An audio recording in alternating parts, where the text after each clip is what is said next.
ഈ തെരഞ്ഞെടുപ്പിൽ CPM LDF പരാജയപ്പെടുകയാണെങ്കിൽ ഇന്ത്യയിൽ ഇടതുപക്ഷം എവിടെയും അധികാരത്തില്ലാത്ത സിറ്റുവേഷനാണ് വരുന്നത്. ആ ഒരു പ്രസ്ഥാനത്ത് ഞാൻ പറയുന്നത് കേരളത്തിലെ ഭരണം എന്നുള്ളത് ഇടതുപക്ഷ പ്രസ്ഥാനം, ഇന്ത്യയിൽ ആകമാനമുള്ള ഇടതുപക്ഷ പ്രസ്ഥാനത്തെ സംബന്ധിച്ചിടത്തോളം തന്നെ വളരെ നിർണായകമായിട്ടുള്ള കാര്യമാണ്. ഇതെങ്ങനെ സർവൈവ് ചെയ്യും, എന്തായിരിക്കും ഇതിൻ്റെ ഒരു ഫ്യൂച്ചർ കോഴ്സ് എന്നുള്ള വളരെ വലിയ ഗുരുതരമായൊരു പ്രശ്നം അവരുടെ മുമ്പിലുണ്ട്. അതുകൊണ്ട് അവരെ സംബന്ധിച്ചിടത്തോളം ഇത് വിജയിച്ചേ മതിയാവൂ എന്നുള്ളത് ആ പാർട്ടിയുടെ ഇടതുപക്ഷ പ്രസ്ഥാനത്തിൻ്റെ ഭാവിയുമായി ബന്ധപ്പെട്ട വളരെ നിർണായകമായൊരു സംഗതിയാണത്.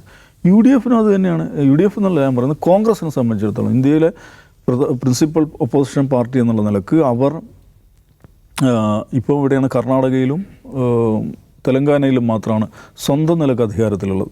ഹിമാചൽ പ്രദേശിലുണ്ട് സ്വന്തം നിലക്ക് അധികാരത്തിൽ.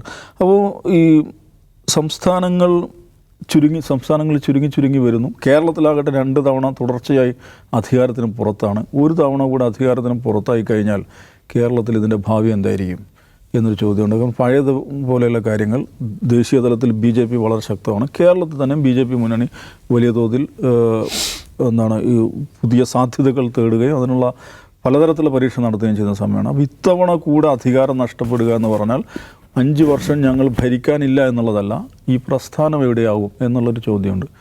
അതുകൊണ്ട് അവർക്കും വളരെ ഡു ഓർ ഡൈ സിറ്റുവേഷനാണ് അത്. എനിക്ക് തോന്നുന്നത് കേരളത്തിലെ ഏറ്റവും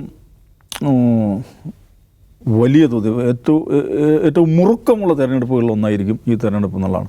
അപ്പോൾ അതിലെന്തൊക്കെയാണ് വരാൻ പോകുന്നത്, സ്വാഭാവികമായിട്ടൊരു തിരഞ്ഞെടുപ്പിൽ ഈ പറയുന്നത് ഭരണകൂടത്തെക്കുറിച്ചിട്ടുള്ള വിചാരണകളുണ്ടാവും, ഈ ആൻറ്റി ഇൻകംബൻസി എന്ന് പറയുന്ന കാര്യമുണ്ടാവും.